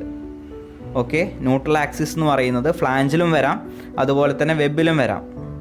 ഓക്കെ, അപ്പോൾ മെയിനായിട്ട് ഈ ടി ബീമിൻ്റെ അനാലിസിസിൽ 3 കേസസ് ആണുള്ളത്. അപ്പോൾ ആ 3 കേസസും ഒന്ന് ശ്രദ്ധിക്കണം എല്ലാവരും. ഓക്കെ, അപ്പോൾ ആദ്യത്തത് for X U less than D F, X U less than D F വരികയാണെങ്കിൽ, അതായത് ന്യൂട്രൽ ആക്സിസ് ഡെപ്ത് എന്ന് പറയുന്നത് സ്ലാബിൻ്റെ തിക്നെസ്സിനേക്കാളും കുറവ് വരികയാണെങ്കിൽ, അതായത് ന്യൂട്രൽ ആക്സിസ് എന്ന് പറയുന്നത് സ്ലാബ് പോർഷൻ്റെ അകത്ത്, അതായത് ഫ്ലാഞ്ചിൻ്റെ പോർഷൻ്റെ അകത്ത്. ഓക്കെ, ന്യൂട്രൽ ആക്സിസ് ഡെപ്ത് അല്ലെങ്കിൽ neutral axis lies inside the flange എന്ന് പറയുന്ന രീതിയിൽ വരുവാണെങ്കിൽ മൊമെൻ്റ് ഓഫ് റെസിസ്റ്റൻസ് നമ്മൾ കാൽക്കുലേറ്റ് ചെയ്യുന്നത് G1.1 പ്രകാരമാണ്. അതായത് റെക്റ്റാങ്കുലർ സെക്ഷൻ പോലെ തന്നെ. ഓക്കെ, റെക്റ്റാങ്കുലർ സെക്ഷനിൽ G1.1 എന്ന് പറയുന്നത് കംപ്രഷൻ റീഇൻഫോഴ്സ്മെൻ്റ് ഇല്ലാത്ത റെക്റ്റാങ്കുലർ സെക്ഷൻ്റെ ആണല്ലോ. അപ്പോൾ അത് പ്രകാരമാണ് നമ്മൾ എന്ത് ചെയ്യുക, അനാലിസിസ് ചെയ്യുക. ഓക്കെ, അപ്പം എക്സ് യു കണ്ടുപിടിക്കാൻ വേണ്ടിയിട്ട് നമുക്ക് ആ ഇക്വേഷൻ തന്നെ യൂസ് ചെയ്യാം. അതായത് X u by d is equal to 0.87 FI AST divide by 0.36 FCK BD എന്ന് പറയുന്ന ഇക്വേഷൻ തന്നെ യൂസ് ചെയ്യാം. അതിൽ ബി എന്ന് പറയുന്ന ടേം BF ആയിരിക്കും. ഓക്കെ, അതായത് ബ്രെഡ്ത്ത് ഓഫ് ഫ്ലാഞ്ച് ആയിരിക്കും അവിടെ ബി എന്ന് പറയുന്ന ടേം നമ്മൾ സബ്സ്റ്റിറ്റ്യൂട്ട് ചെയ്യേണ്ടത്. ഓക്കെ, അപ്പം ന്യൂട്രൽ ആക്സിസ് ഡെപ്ത് നമുക്ക് ആ ഇക്വേഷൻ വെച്ച് കണ്ടുപിടിക്കാം. അതുപോലെ തന്നെ ബാക്കിയുള്ള അനാലിസിസ്, ഇപ്പം മൊമെൻ്റ് ഓഫ് റെസിസ്റ്റൻസ് MU ആണ് കണ്ടുപിടിക്കുന്നതെങ്കിൽ നമുക്ക് മുകളിലുള്ള ഇക്വേഷൻ, അതായത് X U less than X U max വരുന്ന കേസാണെങ്കിൽ MU is equal to 0.87 FI AST into D into 1 minus AST FI by BF D FCK എന്ന് പറയുന്ന ഇക്വേഷൻ നമുക്ക് യൂസ് ചെയ്യാം. അല്ല, ഇനി ഓവർ റീഇൻഫോഴ്സ് സെക്ഷൻ ആണെങ്കിൽ, അതായത് X U greater than X U max വരുന്ന ഓവർ റീഇൻഫോഴ്സ് സെക്ഷനാണ് വരുന്നതെങ്കിൽ MU ലിമിറ്റ് ആയിരിക്കും അവിടുത്തെ മൊമെൻ്റ് ഓഫ് റെസിസ്റ്റൻസ്. അപ്പോൾ നമുക്ക് അതിൻ്റെ താഴെയുള്ള ഇക്വേഷൻ യൂസ് ചെയ്തിട്ട് ചെയ്യാം. MU limit is equal to 0.36 X U max by D into 1 minus 0.42 X U max by D into BF D square FCK എന്നായിരിക്കും ഇക്വേഷൻ വരാം. ഓക്കെ, അപ്പം ഇതിൽ G2.1 അതായത് X U less than DF വരുവാണെങ്കിൽ moment of resistance കണ്ടുപിടിക്കുന്ന സ്റ്റെപ്സാണ് ഞാൻ പറഞ്ഞത്. അതായത് ന്യൂട്രൽ ആക്സിസ് വരുന്നത് ഫ്ലാഞ്ചിൻ്റെ അകത്തായിരിക്കും. അങ്ങനെ ആകുമ്പം നമുക്ക് ഈ കോഡിലുള്ള G1.1 എന്ന് പറയുന്ന സെക്ഷനിലുള്ള ഇക്വേഷൻ യൂസ് ചെയ്തിട്ട് ന്യൂട്രൽ ആക്സിസ് ഡെപ്ത് കണ്ടുപിടിക്കാം. X U max page number 70 എന്ന് കണ്ടുപിടിക്കാം ടേബിളിൻ്റെ അകത്തുനിന്ന്. അപ്പോൾ X U less than X U max ആണെങ്കിൽ MU equal to 0.87 FI AST എന്ന് തുടങ്ങുന്ന ഇക്വേഷൻ യൂസ് ചെയ്തിട്ട് മൊമെൻ്റ് ഓഫ് റെസിസ്റ്റൻസ് കണ്ടുപിടിക്കാം. അതായത് അണ്ടർ റീഇൻഫോഴ്സ് സെക്ഷൻ ആണെങ്കിൽ. ഓവർ റീഇൻഫോഴ്സ് സെക്ഷൻ ആണെങ്കിൽ MU എന്ന് പറയുന്നത് MU ലിമിറ്റ് ആയിരിക്കും. അപ്പം 0.36 X U max by D എന്ന് പറഞ്ഞ് സ്റ്റാർട്ട് ചെയ്യുന്ന ഇക്വേഷൻ യൂസ് ചെയ്തിട്ട് നമുക്ക് മൊമെൻ്റ് ഓഫ് റെസിസ്റ്റൻസ്, അതായത് ലിമിറ്റിംഗ് മൊമെൻ്റ് ഓഫ് റെസിസ്റ്റൻസ് കണ്ടുപിടിക്കാൻ പറ്റും. ഓക്കെ, ഇനി രണ്ടാമത്തെ case G2.2. The limiting value of moment of resistance of the section may be obtained by the following equation when the ratio DF by D does not exceed 0.2. ഇത് limiting moment of resistance കണ്ടുപിടിക്കുന്ന ഇക്വേഷനാണ്. അതായത് MU limit കണ്ടുപിടിക്കാനുള്ള direct ഇക്വേഷനാണ്. Okay, moment of resistance കണ്ടുപിടിക്കാൻ ഇത് use ചെയ്യേണ്ട. Moment of resistance കണ്ടുപിടിക്കാൻ യൂസ് ചെയ്യുന്ന കാര്യം ഞാൻ പറയാം. ഇത് MU ലിമിറ്റ് കണ്ടുപിടിക്കാൻ യൂസ് ചെയ്യുന്ന ഇക്വേഷനാണ്. ഇപ്പോൾ നിങ്ങളോട് ഡയറക്റ്റ് MU ലിമിറ്റ് കണ്ടുപിടിക്കാൻ പറഞ്ഞു കഴിഞ്ഞാൽ ഓക്കെ, നമുക്ക് ചെയ്യാൻ പറ്റുന്ന ഈ ഇക്വേഷൻ യൂസ് ചെയ്തിട്ടാണ്. ഓക്കെ, അതായത് ഈ ന്യൂട്രൽ ആക്സിസ് ലൈ ചെയ്യുന്നത് വെബിലാവുമ്പോൾ, ഫ്ലാഞ്ചിലല്ല, ന്യൂട്രൽ ആക്സിസ് വെബിൽ ലൈ ചെയ്യുമ്പോൾ, അതേപോലെ തന്നെ DF ബൈ D എന്ന് പറയുന്ന വാല്യൂ 0.2 കുറവാണെങ്കിൽ, അതായത് DF എന്ന് പറയുന്ന thickness of slab and D എന്ന് പറയുന്ന എഫക്റ്റീവ് ഡെപ്ത്. ഓക്കെ, അല്ലെങ്കിൽ thickness of flange by effective depth എന്ന് പറയുന്ന വാല്യൂ 0.2 കുറവാണെങ്കിൽ നമുക്ക് ഈ താഴെ പറയുന്ന ഇക്വേഷൻ യൂസ് ചെയ്തിട്ട് മൊമെൻ്റ് ഓഫ് റെസിസ്റ്റൻസ്, അതായത് ലിമിറ്റിംഗ് മൊമെൻ്റ് ഓഫ് റെസിസ്റ്റൻസ് നമുക്ക് കണ്ടുപിടിക്കാം. MU limit. ഓക്കെ, അപ്പം x U less than DF വന്നു കഴിഞ്ഞാൽ, അതായത് ന്യൂട്രൽ ആക്സിസ് ഫ്ലാഞ്ചിൻ്റെ അകത്ത് ലൈ ചെയ്യുകയാണെങ്കിൽ മുന്നേ പറഞ്ഞതുപോലെ G1.1 എന്ന് പറയുന്ന സെക്ഷൻ ഉപയോഗിച്ചിട്ട് മൊമെൻ്റ് ഓഫ് റെസിസ്റ്റൻസ് കണ്ടുപിടിക്കാം. MU ലിമിറ്റ് ആണെങ്കിലും അതിൻ്റെ താഴെ വരുന്ന ഇക്വേഷൻ യൂസ് ചെയ്തിട്ട് കണ്ടുപിടിക്കാം. എന്നാൽ X U greater than DF എന്ന് പറയുന്ന കേസ്, അതായത് വെബിൽ ലൈ ചെയ്യുന്ന കേസിൽ, അതുപോലെ തന്നെ DF ബൈ D എന്ന് പറയുന്ന വാല്യൂ 0.2 കൂടിയിട്ടില്ല എന്നുണ്ടെങ്കിൽ നമുക്ക് ഈ പറഞ്ഞ ഇക്വേഷൻ യൂസ് ചെയ്യാം. Okay, M U is equal to 0.36 X U max by D into 1 minus 0.42 X U max by D into F C K B W D square plus 0.45 F C K into B F minus B W into D F into D minus D F by 2 എന്നുള്ള equation use ചെയ്തിട്ട് നമുക്ക് M U limit കണ്ടുപിടിക്കാം. Okay, M U limit കണ്ടുപിടിക്കുന്ന ഇക്വേഷനാണിത്, limiting value of moment of resistance. Okay, where mu, xu max, d and fck are same as in G1.1. അപ്പം ഈ terms mu എന്ന് പറയുന്നത് മൊമെൻ്റ് ഓഫ് റെസിസ്റ്റൻസ് ആണ്. Okay, അതേപോലെ xu max എന്ന് പറയുന്നത് limiting depth of neutral axis ആണ്. d എന്ന് പറയുന്നത് എഫക്റ്റീവ് ഡെപ്ത് ആണ്. fck എന്ന് പറയുന്നത് characteristic compressive strength of concrete ആണ്. ഓക്കെ, ബി എഫ് എന്ന് പറയുന്നത് ഈ കേസിൽ ബ്രെഡ്ത്ത് ഓഫ് കംപ്രഷൻ ഫ്ലാഞ്ച് ആണ്, അതായത് ഫ്ലാഞ്ചിൻ്റെ ബ്രെഡ്ത്താണ്. ബി ഡബ്ല്യു എന്ന് പറയുന്നത് ബ്രെഡ്ത്ത് ഓഫ് വെബാണ്. ഡി എഫ് എന്ന് പറയുന്നത് തിക്നെസ് ഓഫ് ഫ്ലാഞ്ച് ആണ്. ഓക്കെ, അപ്പോൾ നിങ്ങൾക്ക് അറിയാം. അപ്പോൾ എം യു ലിമിറ്റ് കണ്ടുപിടിക്കുന്ന ഇക്വേഷനാണ് ഇത് കേട്ടോ. എക്സ് യു മാക്സ് ആണ് വരുന്നത്. അപ്പോൾ എം യു ലിമിറ്റ് കണ്ടുപിടിക്കുന്ന ഇക്വേഷനാണ്. അവിടെ എം യു എന്ന് എഴുതിയെന്ന് മാത്രം, എം യു ലിമിറ്റാണ് കണ്ടുപിടിക്കുന്നത്. മേലെ എഴുതിയത് നിങ്ങൾ വായിച്ച് നോക്കിയാൽ മതി. The limiting value of moment of resistance of the section, അതായത് ലിമിറ്റിംഗ് മൊമെൻറ്റ് ഓഫ് റെസിസ്റ്റൻസ് ആണ് ഡയറക്റ്റ് കണ്ടുപിടിക്കാൻ പറഞ്ഞെങ്കിൽ ന്യൂട്രൽ ആക്സിസ് എവിടെയാണ് ലൈവ് ചെയ്യുന്നതെന്നുള്ള ഫൈൻഡ് ഔട്ട് ചെയ്യുക. അപ്പോൾ X U greater than D F ആണെങ്കിൽ, അതായത് വെബിലാണ് ന്യൂട്രൽ ആക്സിസ് ലൈ ചെയ്യുന്നതെങ്കിൽ, ന്യൂട്രൽ ആക്സിസ് വരുന്നതെങ്കിൽ വെബിന് കറസ്പോണ്ടിങ് ആയിട്ടാണ് വരുന്നതെങ്കിൽ നമുക്ക് എന്ത് ചെയ്യാൻ പറ്റും, D F by D value check ചെയ്യുക. അത് 0.2 എന്ന് പറയുന്ന വാല്യൂവിനേക്കാളും കൂടിയിട്ടില്ല എന്നുണ്ടെങ്കിൽ നമുക്ക് ഈ പറഞ്ഞിരിക്കുന്ന ഇക്വേഷൻ യൂസ് ചെയ്യാം. G2.2 പറയുന്ന ഇക്വേഷൻ നമുക്ക് യൂസ് ചെയ്യാം. ഓക്കെ, ഇനി next G2.2.1. When the D F by D ratio exceeds 0.2, the moment of resistance of the section may be calculated by the following equation. അതായത് ഡി എഫ് ബൈ ഡി എന്ന് പറയുന്ന value okay 0.2-നേക്കാളും കൂടുതലാണെങ്കിൽ okay M U limit കണ്ടുപിടിക്കാനുള്ള ഇക്വേഷനാണ് ഈ കൊടുത്തിരിക്കുന്നത്, D F by D. Okay, നേരത്തെ 0.2-നേക്കാളും കുറവ് വരുമ്പോൾ ഇക്വേഷൻ ആയിരുന്നു മൊമെൻ്റ് ഓഫ് റെസിസ്റ്റൻസ് കണ്ടുപിടിക്കാൻ വേണ്ടിയിട്ട്. ഇപ്പം ഡി എഫ് ബൈ ഡി എന്ന് പറയുന്ന വാല്യൂ 0.2-നേക്കാളും കൂടുതലാണെങ്കിൽ എം യു ലിമിറ്റ് കണ്ടുപിടിക്കുന്ന ഇക്വേഷനാണ്. M U limit is equal to 0.36 X U max by D into 1 minus 0.42 X U max by D into F C K B W D square plus 0.45 F C K into B F minus B W into Y F into D minus Y F by 2. അപ്പോൾ ഇതിലൊരു extra ഒരു term വന്നിട്ടുണ്ട്, Y F എന്ന് പറയുന്ന ഒരു term വന്നിട്ടുണ്ട്. അപ്പോൾ Y F എങ്ങനെയാണ് കണ്ടുപിടിക്കുന്നത് എന്നുള്ളത് ഇവിടെ കൊടുത്തിട്ടുണ്ട്. Where Y F is equal to 0.15 X U plus 0.65 D F but not greater than D F. അപ്പം വൈ എഫ് എന്ന് പറയുന്നത് 0.15 X U plus 0.65 D F ആണ്. എന്നാൽ ഈ വാല്യൂ എന്ന് പറയുന്നത് ഡി എഫിനേക്കാളും കൂടിയിട്ടില്ല എന്നുള്ളത് നമ്മൾ ഉറപ്പ് വരുത്തണം. And the other symbols are same as in G1.1 and G2.2. ബാക്കി എല്ലാ സിമ്പിൾസും നമ്മൾ മുന്നേ ഓൾറെഡി എക്സ്പ്ലെയിൻ ചെയ്ത കാര്യങ്ങൾ തന്നെയാണ്. ഓക്കെ, അപ്പോൾ ഇതിൽ വൈ എഫ് ഏത് കേസിലാണ് എടുക്കുന്നതെന്നൊക്കെ ഞാൻ പറയാം. അപ്പം ഈ ഒരു കാര്യം ഓർത്തിരുന്നാൽ മതി. മൊമെൻറ്റ് ഓഫ് റെസിസ്റ്റൻസ്, അതായത് എം യു ലിമിറ്റ് കണ്ടുപിടിക്കുന്നതാണ് ഇക്വേഷൻസ് ആണ് ഇപ്പം തന്നിട്ടുള്ള G2.2-ലും അതുപോലെ തന്നെ G2.2.1-ലും തന്നിട്ടുള്ളത്. Moment of resistance M U limit കണ്ടുപിടിക്കുന്ന ഇക്വേഷനാണ്. Okay, moment of resistance M U കണ്ടുപിടിക്കുന്നത് എങ്ങനെയാണെന്നുള്ളത് ഞാൻ പറയാം. ഓക്കെ, അപ്പം G2.3-ൽ എന്താ എഴുതിയിട്ടുള്ളത് നോക്കാം. For X U max greater than X U greater than D F. Okay, ഈ കേസ് വരികയാണെങ്കിൽ ഓക്കെ, ഇപ്പം X U max greater than, അതായത് എക്സ് യു മാക്സ് ഏറ്റവും ഗ്രേറ്റർ വരികയാണെങ്കിൽ നമ്മൾ എങ്ങനെയാണ് കണ്ടുപിടിക്കേണ്ടതെന്നുള്ളത് പറയുകയാണ്. എക്സ് യു മാക്സ്, അതായത് എക്സ് യു എന്ന് പറയുന്നത് ഡി എഫിനേക്കാളും ഗ്രേറ്റർ, അതായത് വെബിൽ ലൈ ചെയ്യുന്ന കേസ്, ന്യൂട്രൽ ആക്സിസ് ഡെപ്ത് എന്ന് പറയുന്നത് വെബിൽ വരുന്നത് ഓക്കെ വരുന്ന കേസാണെങ്കിൽ the moment of resistance may be calculated by the equation given in G2.2. Okay, G2.2 എന്ന് പറയുന്ന കേസിലുള്ള ഇക്വേഷൻ വെച്ച് യൂസ് ചെയ്യാം. When D F by X U does not exceed 0.43, അതായത് D F by X U എന്ന് പറയുന്ന value okay D F by X U എന്ന് പറയുന്ന വാല്യൂ 0.43-നേക്കാളും കൂടുതൽ വന്നിട്ടില്ല എന്നുണ്ടെങ്കിൽ നമുക്ക് G2.2 എന്ന് പറയുന്ന ഇക്വേഷൻ യൂസ് ചെയ്യാം. അതേപോലെ തന്നെ D F by X U 0.43-നേക്കാളും കൂടുതൽ വന്നു കഴിഞ്ഞാൽ നമുക്ക് G2.2.1 യൂസ് ചെയ്യാം. ഓക്കെ, അതായത് മൊമെൻറ്റ് ഓഫ് റെസിസ്റ്റൻസ് കണ്ടുപിടിക്കുന്ന കാര്യം അവിടെ പറഞ്ഞിരിക്കുന്നത് എം യു എന്ന് പറയുന്ന ടേം. ഓക്കെ, മുന്നേ പറഞ്ഞ രണ്ട് ഇക്വേഷൻസും എം യു ലിമിറ്റ് കണ്ടുപിടിക്കുന്ന ഇക്വേഷൻസ് ആണ്. ലിമിറ്റിംഗ് മൊമെൻറ്റ് ഓഫ് റെസിസ്റ്റൻസ് കണ്ടുപിടിക്കുന്ന ഇക്വേഷനാണ് പറഞ്ഞത്. എന്നാൽ ഇവിടെ മൊമെൻറ്റ് ഓഫ് റെസിസ്റ്റൻസ് കണ്ടുപിടിക്കുന്ന ഇക്വേഷൻ പറഞ്ഞിരിക്കുകയാണ്.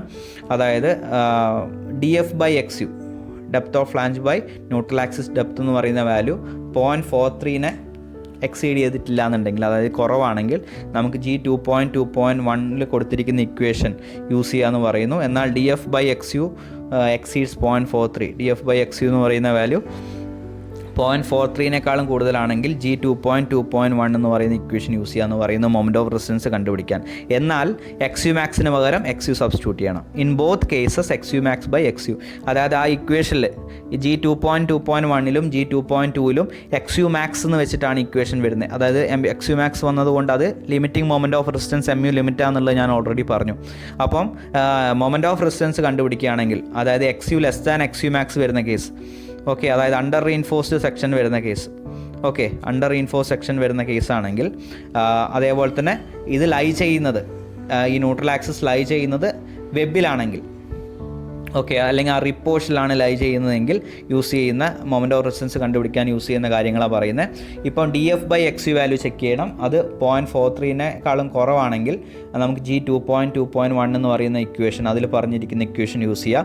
എന്നാൽ XU മാക്സിന് പകരം അവിടെ XU സബ്സ്റ്റിറ്റ്യൂട്ട് ചെയ്യണം. അതേപോലെ തന്നെ dF/XU ചെക്ക് ചെയ്തിട്ട് 0.43 കൂടുതലാണെങ്കിൽ നമുക്ക് G2.2.1 പറയുന്ന ഇക്വേഷൻ യൂസ് ചെയ്യാം. എന്നാൽ അവിടെയും XU മാക്സിന് പകരം XU സബ്സ്റ്റിറ്റ്യൂട്ട് ചെയ്യണം എന്നുള്ളതാണ്. ഓക്കെ, അപ്പം ഈ കേസ് കുറച്ചും കൂടി ഡീറ്റെയിൽ ആയിട്ട് ഞാൻ ഒരു ഫിഗർ വെച്ചിട്ട് എക്സ്പ്ലെയിൻ ചെയ്യാം. ഇത് മൊമെൻറ്റ് ഓഫ് റെസിസ്റ്റൻസ് കണ്ടുപിടിക്കാനുള്ള ഫസ്റ്റ് കേസാണ്. ഓക്കെ, അപ്പോൾ നമ്മൾ ഇതിൽ നോക്കിയത് എല്ലാം MU ലിമിറ്റ് കണ്ടുപിടിക്കുന്ന ഇക്വേഷൻ ആയിരുന്നു G2.2ലും അതുപോലെ G2.2.1ലും കൊടുത്തിരിക്കുന്നത്. എന്നാൽ മൊമെൻറ്റ് ഓഫ് റെസിസ്റ്റൻസ് കണ്ടുപിടിക്കുന്ന ഒരു കേസ് പറഞ്ഞ് തന്നിട്ടുണ്ട് അല്ലേ, അതായത് 0.43, അതായത് dF/XU എന്ന് പറയുന്ന ടേം, dF/XU എന്ന് പറയുന്ന ടേം 0.43 കുറവുള്ളതും dF/XU എന്നുള്ള ടേം 0.43 കൂടുതൽ വരുന്നതുമായിട്ടുള്ള ഒരു കേസ് പറഞ്ഞിട്ടുണ്ട് മൊമെൻറ്റ് ഓഫ് റെസിസ്റ്റൻസ് കണ്ടുപിടിക്കുന്നതിൽ. അപ്പോൾ അതിനെക്കുറിച്ചാണ് നമ്മൾ ഡീറ്റെയിൽ ആയിട്ട് പോകാൻ പോകുന്നത്. ഞാൻ ഓൾറെഡി ആദ്യമേ പറഞ്ഞിരുന്നു കേസ് 1, കേസ് 2, കേസ് 3 3 കേസസ് ഉണ്ടെന്ന് പറഞ്ഞിരുന്നു മൊമെൻറ്റ് ഓഫ് റെസിസ്റ്റൻസ് കണ്ടുപിടിക്കണമെങ്കിൽ. അപ്പോൾ നമുക്കിവിടെ MU ലിമിറ്റാണ് കണ്ടുപിടിക്കേണ്ടി വന്നാൽ, അതായത് ഡയറക്റ്റ് ചോദിച്ചു കഴിഞ്ഞാൽ, അല്ലെങ്കിൽ XU greater than XU max over reinforce സെക്ഷനും വന്നു കഴിഞ്ഞാൽ നമുക്ക് കോഡിലുള്ള സെയിം ഇക്വേഷൻ യൂസ് ചെയ്യാം. അതായത് G2.2.1 MU ലിമിറ്റ് ആയിരിക്കും വരിക. അപ്പോൾ അത് നമുക്ക് യൂസ് ചെയ്യാം. XU മാക്സുള്ള ഇക്വേഷൻസ് യൂസ് ചെയ്യാം. G2.2.1ഉം G2.2ഉം നമുക്ക് യൂസ് ചെയ്തിട്ട് നമുക്ക് MU ലിമിറ്റ് കണ്ടുപിടിക്കാം. ഓക്കെ, അതായത് XU lies in the rib അല്ലെങ്കിൽ വെബ് എന്നുള്ള കേസ് വന്നു കഴിഞ്ഞാൽ. ഓക്കെ, അപ്പോൾ ആദ്യത്തെ കേസ് നമുക്ക് നോക്കാം. ഞാൻ ആദ്യമേ പറഞ്ഞു കേസ് 1 എന്ന് പറയുന്നത് neutral axis lies in the flange എന്നുള്ളതാണ്. അപ്പോൾ ഈ ഫിഗർ നിങ്ങൾക്ക് നോക്കിയാൽ മനസ്സിലാവും. അതിൻ്റെ ന്യൂട്രൽ ആക്സിസ് NA എന്ന് പറഞ്ഞ് മാർക്ക് ചെയ്തിട്ടുള്ള ന്യൂട്രൽ ആക്സിസ് ഫ്ലാഞ്ചിലാണ് വന്നിട്ടുള്ളത്. ഓക്കെ, അപ്പോൾ ഫ്ലാഞ്ചിൽ വരുമ്പോൾ ആ ന്യൂട്രൽ ആക്സിസിൻ്റെ മേലോട്ടുള്ള പോർഷനിലാണ് കംപ്രഷൻ വരുന്നത് അല്ലേ. അപ്പോൾ കംപ്രഷൻ സ്ട്രെസ് ഡയഗ്രത്തിൽ നോക്കിക്കഴിഞ്ഞാൽ കംപ്രഷൻ്റെ ഡയഗ്രം നിങ്ങൾക്ക് കാണാം. അപ്പോൾ 3/7 XU എന്ന് പറയുന്ന ടേം, അതായത് റെക്റ്റാങ്കുലർ പോർഷൻ്റെ സ്ട്രെസ് ബ്ലോക്ക് പാരാമീറ്റേഴ്സ് നമ്മൾ പഠിച്ചപ്പം ഈ സ്ട്രെസ് ഡയഗ്രത്തിൻ്റെ അകത്ത് റെക്റ്റാങ്കുലർ പോർഷനും പാരബോളിക് പോർഷനും ഉണ്ട്. അപ്പം റെക്റ്റാങ്കുലർ പോർഷൻ്റെ ഹൈറ്റ് എന്ന് പറയുന്നത് 3/7 XU എന്നുള്ളതാണ്. അതുപോലെ തന്നെ പാരബോളിക് പോർഷൻ്റെ ഹൈറ്റ് എന്ന് പറയുന്നത് 4/7 XU എന്നുള്ളതാണ്. ഓക്കെ, അപ്പം ഈ കേസിൽ നമുക്ക് ഫിഗർ ഈ കാണുന്ന പോലെയാണ്, വരച്ചിരിക്കുന്നത് പോലെയാണ്. അപ്പോൾ ടെൻസൈൽ ഫോഴ്സ് എന്ന് പറയുന്ന 0.87 FI AST. ഓക്കെ, അപ്പോൾ ഇവിടെ വരുന്ന ടോട്ടൽ കംപ്രസീവ് ഫോഴ്സ് എന്ന് പറയുന്നത് എത്രയായിരിക്കും ഈ കേസിൽ? അതായത് കംപ്രഷൻ ഫുള്ള് ന്യൂട്രൽ ആക്സിസിൻ്റെ മേലോട്ടാണ് വരുന്നത്. അപ്പോൾ ആ പോർഷൻ്റെ ഏരിയ, ഓക്കെ, സ്ട്രെസ് ബ്ലോക്കിൻ്റെ ഏരിയ എന്ന് പറയുമ്പോൾ 0.36 FCK. ഓക്കെ, അതായത് നമ്മൾ ഓൾറെഡി സ്ട്രെസ് ബ്ലോക്ക് പാരാമീറ്റേഴ്സിൽ പഠിച്ചിരുന്നു. ആവറേജ് സ്ട്രെസ് എന്ന് പറയുന്നത് 0.36 FCK ആണ്.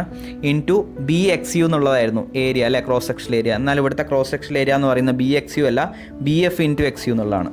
അപ്പം ഓക്കെ, അതായത് കംപ്രസീവ് ആവറേജ് സ്ട്രെസ് ഇപ്പം പാരബോളിക്കും അതുപോലെ തന്നെ റെക്റ്റാങ്കുലർ പോർഷനും ഈ ഫ്ലാഞ്ചിൻ്റെ അകത്ത് തന്നെയാണ് വരുന്നത്. ഓക്കെ, അതായത് ന്യൂട്രൽ ആക്സിസിൻ്റെ മേലോട്ടാണ് വരുന്നത്. അപ്പം നമുക്ക് കംപ്രസീവ് ഫോഴ്സിൻ്റെ വാല്യൂ എഴുതാൻ വേണ്ടിയിട്ട് ആവറേജ് സ്ട്രെസ് എടുക്കാം. ആവറേജ് സ്ട്രെസ് എന്ന് പറയുന്നത് 0.36 FCK ആണ് into cross sexual area. Compression വരുന്ന ക്രോസ് സെക്ഷൽ ഏരിയ എന്ന് പറയുന്നത് പൂർണ്ണമായിട്ടും ഫ്ലാഞ്ചിലാണ്. അപ്പം BF ഇൻറ്റു XU ആണ് കംപ്രസീവ് ഫോഴ്സ് വരുന്നത്. ഓക്കെ, ആ കംപ്രഷൻ്റെ സോണ് വരുന്നത്. അപ്പോൾ അതിൻ്റെ ക്രോസ് സെക്ഷൽ ഏരിയ എന്ന് പറയുന്നത് BF/XU. അപ്പോൾ C is equal to 0.36 FCK BF/XU. T is equal to tensile force എന്ന് പറയുന്നത് 0.8705 AST. അപ്പോൾ ഇതിൻ്റെ അകത്ത് ന്യൂട്രൽ ആക്സിസിൻ്റെ ഡെപ്ത് കണ്ടുപിടിക്കണമെങ്കിൽ total compression is equal to total tension equate ചെയ്താൽ മതി. ഓക്കെ, അപ്പോൾ അതിൻ്റെ അകത്ത് നമുക്ക് XU വാല്യൂ കിട്ടിക്കോളും. ആ സെയിം ഇക്വേഷൻ തന്നെയാണ് നമുക്ക് കോഡിൽ കൊടുത്തിരിക്കുന്നത്. പേജ് 96 G1.1 കൊടുത്തിരിക്കുന്ന സെയിം തന്നെയാണ്. അതിൽ ബിക്ക് പകരം BF നമ്മൾ സബ്സ്റ്റിറ്റ്യൂട്ട് ചെയ്താൽ മതി. ഓക്കെ, കേസ് 1 അതാണ്. ഓക്കെ, ക്ലിയർ ആണോ? മൊമെൻ്റ് ഓഫ് റെസിസ്റ്റൻസ് കണ്ടുപിടിക്കാൻ G1.1 സെക്ഷൻ യൂസ് ചെയ്താൽ മതി. അപ്പോൾ നമ്മൾ ഈ ഇക്വേഷൻ യൂസ് ചെയ്തിട്ട് നമുക്ക് ന്യൂട്രൽ ആക്സിസിൻ്റെ ഡെപ്ത് കണ്ടുപിടിക്കാം. ഓക്കെ, അതും കണ്ടുപിടിച്ചതിന് ശേഷം XU വാല്യൂ കണ്ടുപിടിച്ചതിന് ശേഷം XU less than XU max ആണോ XU greater than XU max ആണോ നോക്കുക.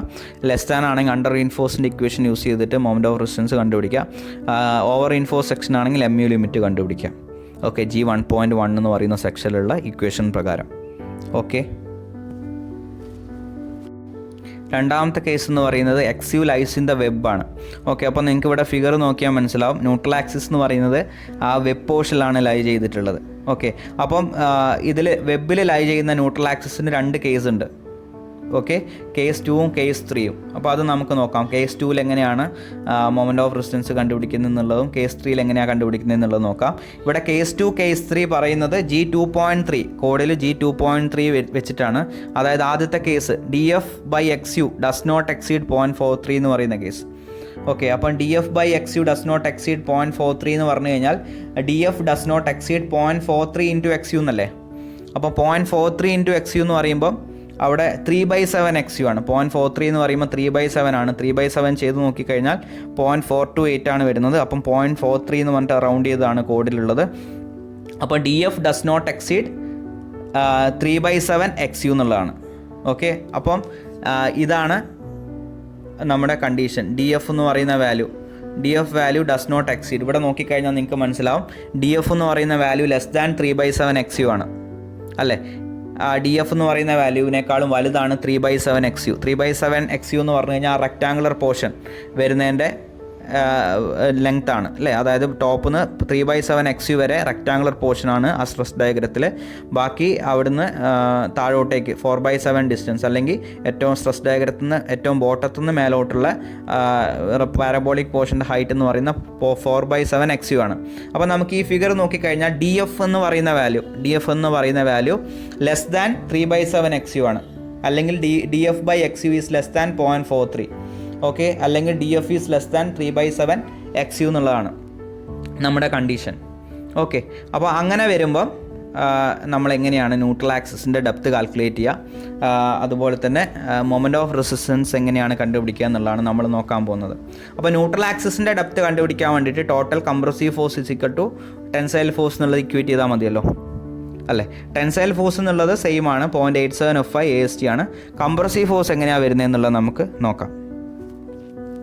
കംപ്രസീവ് ഫോഴ്സ് വരുന്നത് ഇപ്പം നമുക്ക് ഈ ഫിഗർ പ്രകാരം XU എന്ന് പറയുന്ന ഡിസ്റ്റൻസ് വരുന്നതിൽ DF എന്ന് പറയുന്നത് ഇൻക്ലൂഡ് ആയിട്ടുണ്ട് അല്ലേ. അതുപോലെ തന്നെ ആ റെക്റ്റാങ്കുലർ പോർഷൻ്റെ ഒരു പാർട്ടും ഇൻക്ലൂഡ് ആയിട്ടുണ്ട്.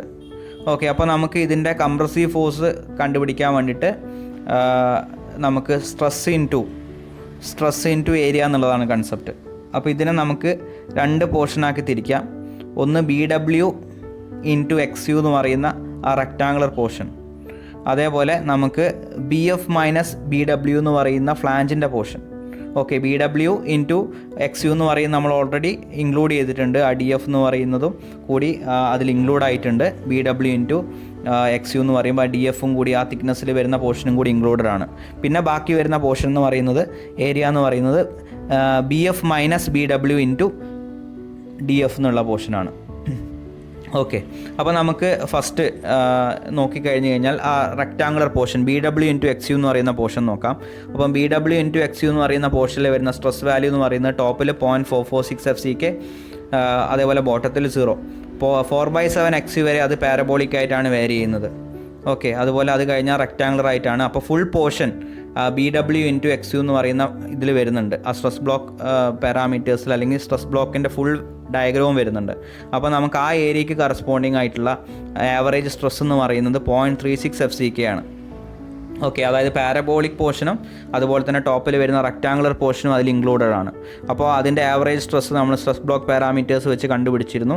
ആ ഫുൾ ഡയഗ്രാം ഇൻക്ലൂഡഡ് ആയതുകൊണ്ട് തന്നെ 0.36 FCK എന്നുള്ളതാണ് ആവറേജ് സ്ട്രെസ്. അപ്പം 0.36 FCK ഇൻറ്റു ആ പോർഷൻ്റെ ഏരിയ എന്ന് പറയുന്നത് BW ഇൻറ്റു XU എന്നുള്ളതാണ്. BW എന്ന് പറയുന്നത് റിപ്പ് പോർഷൻ്റെ ബ്രെഡ്ത്ത്, അതുപോലെ തന്നെ XU എന്ന് പറയുന്നത് ന്യൂട്രൽ ആക്സിസിൻ്റെ ഡെപ്ത്ത്.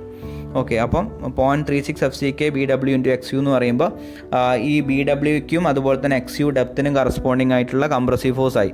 ഇനി ബാക്കിയുള്ള റിമൈനിങ് പോർഷൻ ഉണ്ടല്ലോ, റിമൈനിങ് പോർഷൻ എന്ന് പറയുന്നത് BF മൈനസ് BW എന്ന് പറയുന്ന ലെങ്ത്തിന് കറസ്പോണ്ടിങ് ആയിട്ട്. ഓക്കെ, BW നമ്മൾ ഓൾറെഡി കൺസിഡർ ചെയ്തതുകൊണ്ട് ബാക്കി BF മൈനസ് BW എന്നുള്ളതാണ്. ഓക്കെ, അതുപോലെ അതിൻ്റെ തിക്നെസ് എന്ന് പറയുന്ന DF ആണ്. അപ്പോൾ അതിന് കറസ്പോണ്ടിങ് ആയിട്ടുള്ള സ്ട്രെസ് നമുക്ക് എത്രയാണെന്നുള്ളത് നോക്കാം. ഇവിടെ DF എന്ന് ഫോഴ്സ് എത്രയാണെന്നുള്ളത് നമുക്ക് നോക്കാം. DF എന്ന് പറയുന്നത് ലെസ് ദാൻ 3/7 XU ആണ്. ഓക്കെ, അപ്പോൾ DF ലെസ് ദാൻ 3/7 XU ആയതുകൊണ്ട് ആ DF എന്ന് പറയുന്ന പോർഷനിൽ വരുന്നത് സ്ട്രെസ് ഡയഗ്രത്തിന് റെക്ടാങ്കുലർ പോർഷൻ മാത്രമേ വരുന്നുള്ളൂ. അതായത് അവിടുത്തെ വരുന്ന സ്ട്രെസ് എന്ന് പറയുന്ന 0.446 FCK ആണ്. ഇപ്പോൾ നമ്മൾ ഫുള്ള് പോർഷൻ, ആ സ്ട്രെസ് ബ്ലോക്കിൻ്റെ ഫുൾ പോർഷൻ വന്ന സമയത്ത് താഴെ 0യും മേലെ 0.446 FCK ആയപ്പോൾ നമ്മൾ ആവറേജ് സ്ട്രെസ് എടുത്തു. അപ്പോൾ ഇവിടെ ആവറേജ് സ്ട്രെസ് എടുത്തു കഴിഞ്ഞാൽ, അതായത് DFന് കറസ്പോണ്ടിങ് ആയിട്ട് ആവറേജ് സ്ട്രെസ് എടുത്തു കഴിഞ്ഞാൽ ടോപ്പിലും 0.446 FCK ആണ്, DF ഡിസ്റ്റൻസ് കഴിഞ്ഞ് കഴിഞ്ഞാലും 0.446 FCK തന്നെയാണ്. അപ്പോൾ നമുക്ക് അവിടെയുള്ള സ്ട്രെസ്സിനെ റൗണ്ട് ചെയ്തിട്ട് 0.45 FCK എന്നുള്ളതാക്കാം. അപ്പോൾ ഞാൻ അവിടെ 0.45 FCK എന്നുള്ളതാക്കി. 0.446 FCK എന്നുള്ളതിനെ റൗണ്ട് ചെയ്തിട്ട് 0.45 FCK എന്നുള്ളതാക്കി. അപ്പോൾ 0.45 FCK എന്ന് പറയുന്ന ആവറേജ് സ്ട്രെസ്സാണ് ഇൻറ്റു ആ സ്ട്രെസ്സ് വരുന്ന ഏരിയ എന്ന് പറയുന്നത് ഏതാ? BF മൈനസ് BW അല്ലേ? ആ ടീയുടെ ആ റെക്ടാങ്കുലർ പോർഷനിൽ, നടുക്ക് വരുന്ന റെക്ടാങ്കുലർ പോർഷനിൽ ഇൻക്ലൂഡ് ആവാത്ത പോർഷൻ. അപ്പം BF minus BW stress into BF minus BW into അതിൻ്റെ ഏരിയ എന്ന് പറയുമ്പോൾ BF minus BW into DF അല്ലേ? അതാണ് ഏരിയ. അപ്പം ആവറേജ് സ്ട്രെസ് ഇൻറ്റു ഏരിയ ചെയ്ത് കഴിഞ്ഞാൽ അവിടെ വരുന്ന കംപ്രസീവ് ഫോഴ്സ് ആയി. അപ്പോൾ ടോട്ടൽ കംപ്രസീവ് ഫോഴ്സ് എന്ന് പറയുന്നത് 0.36 FCK BW into XU plus 0.45 FCK BF minus BW into DF. അപ്പോൾ ഈ ഇക്വേഷൻ ഓർത്ത് വെക്കണം. T എന്ന് പറയുന്നത് 0.8705 AST എന്നുള്ളതാണ്.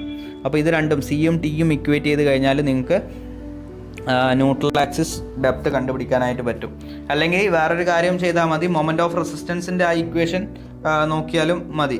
ഓക്കെ, മൊമെൻറ്റ് ഓഫ് റെസിസ്റ്റൻസിൻ്റെ ഇക്വേഷൻ G2.2 എന്ന് പറയുന്ന സെക്ഷനിൽ നോക്കിക്കഴിഞ്ഞ് കഴിഞ്ഞാൽ അവിടെ നിങ്ങൾക്ക് കാണാം 0.36 FCK BW ഇൻറ്റു XU എന്ന് കൊടുത്താൽ മതി, plus 0.45 FCK into BF minus BW into DF. അപ്പോൾ ആ ഇക്വേഷനിൽ നിന്ന് നിങ്ങൾക്ക് എടുക്കാൻ പാകത്തിന് നോട്ട് ചെയ്ത് വെച്ചാൽ മതി.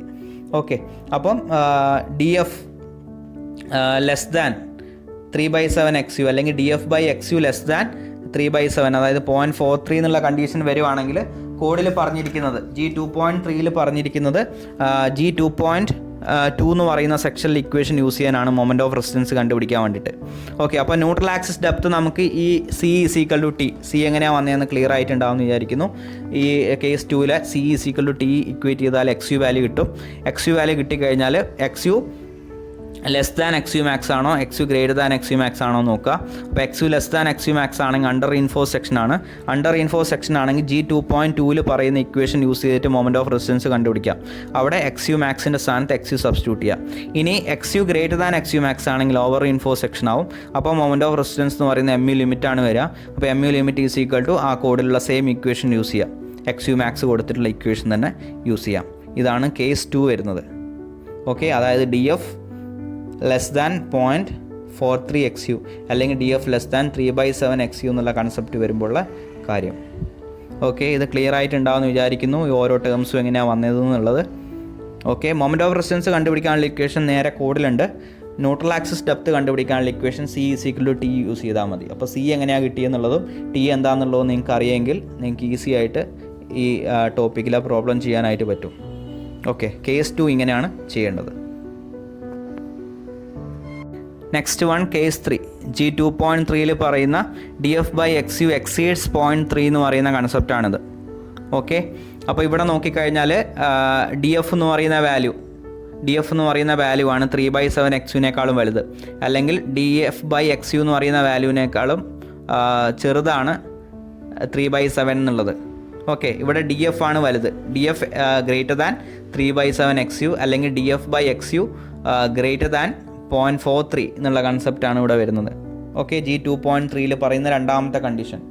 ഓക്കെ, അപ്പോൾ നിങ്ങൾക്ക് ഇവിടെ ഫിഗർ നിങ്ങൾക്ക് കാണാം. ഇവിടെ റെക്റ്റാങ്കുലർ ആയിട്ടുള്ള പോർഷൻ ഉണ്ട്, അതായത് ആ റിബിൻ്റെ പോർഷൻ ഉണ്ട്, അതുപോലെ തന്നെ ഫ്ലാഞ്ചിൻ്റെ പോർഷനൊക്കെ ഇതിൻ്റെ അകത്ത് കൺസിഡർ ചെയ്തിട്ടുണ്ട്. അതുപോലെ സ്ട്രെസ് ഡയഗ്രം ഇവിടെ വരച്ചതായിട്ട് നിങ്ങൾക്ക് കാണാൻ പറ്റും. ഇനി ഈ ഫിഗർ പ്രകാരം നമുക്ക് കംപ്രസീവ് ഫോഴ്സ് കണ്ടുപിടിക്കാം. Compressive force, okay, tensile force എന്ന് പറയുന്നത് 0.8705 AST ആണ്. നമ്മൾ മുന്നത്തെ കേസുകളിലൊക്കെ ഉള്ളതുപോലെ തന്നെ കംപ്രസീവ് ഫോഴ്സിൻ്റെ ഇക്വേഷൻ വ്യത്യാസം വരുന്നുണ്ട്. അപ്പോൾ കംപ്രസീവ് ഫോഴ്സിൻ്റെ കേസ് നോക്കിക്കഴിഞ്ഞാൽ ഇവിടെ റെക്റ്റാങ്കുലർ പോർഷനും ആ സ്ട്രെസ് ഡയഗ്രത്തിൽ റെക്റ്റാങ്കുലർ പോർഷനും പാരബോളിക് പോർഷനും ഉണ്ട്. അപ്പോൾ നമുക്ക് ആദ്യത്തെ ഫുൾ ന്യൂട്രൽ ആക്സിസിൻ്റെ ഡെപ്ത് കറസ്പോണ്ടിങ് ആയിട്ട് നമുക്ക് ആ റെക്റ്റാങ്കുലർ പോർഷൻ്റെ, അതായത് BW എന്ന് പറയുന്ന വിഡ്ത്തിന് കറസ്പോണ്ടിങ് ആയിട്ടും XU എന്ന് പറയുന്ന ഡെപ്തിന് കറസ്പോണ്ടിങ് ആയിട്ടും വരുന്ന പോർഷനിലെ കംപ്രസീവ് ഫോഴ്സ് നമുക്ക് ആദ്യം എഴുതാം. അതായത് neutral axis total compressive force എന്ന് പറയുന്നത് നമ്മൾ ഈ ലെഫ്റ്റ് സൈഡിലുള്ള ഫിഗറിൽ കാണുന്ന ആ ഷെയ്ഡഡ് ആയിട്ടുള്ള പോർഷന് കറസ്പോണ്ടിങ് ആയിട്ട് വരുന്ന ഫോഴ്സാണ്. Okay, compressive force, total compressive force എന്ന് പറയുന്നത്.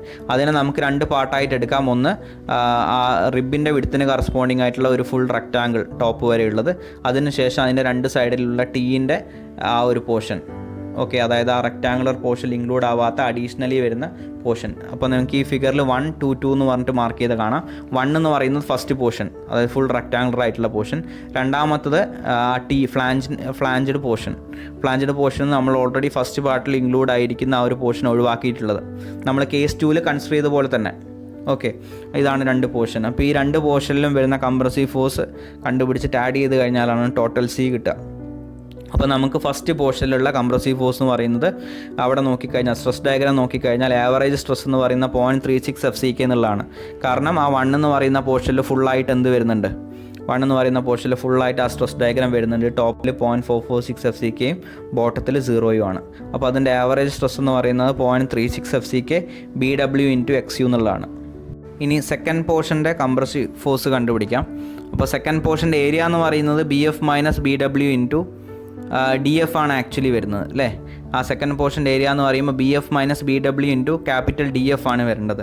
എന്നാൽ ഇവിടെ യൂസ് ചെയ്തിരിക്കുന്നതെന്ന് പറഞ്ഞാൽ BF - BW × YF എന്ന് പറഞ്ഞൊരു ടേം ഇവിടെ വന്നിട്ടുണ്ട് ആ ഏരിയ എന്ന് പറയുന്നതിൽ. അപ്പോൾ അതെന്താണെന്നുള്ളത് ഞാൻ പറയാം. ഇവിടെ ശരിക്കും നോക്കുകയാണെങ്കിൽ 3/7 XU, അതായത് റെക്റ്റാങ്കുലർ പാർട്ട് വരുന്ന, അതായത് 0.446 FCK എന്ന് പറയുന്ന സ്ട്രെസ് വരുന്നത് ആ ടോപ്പിൽ നിന്ന് 3/7 XU ഡിസ്റ്റൻസിന് കറസ്പോണ്ടിങ് ആയിട്ടാണ്.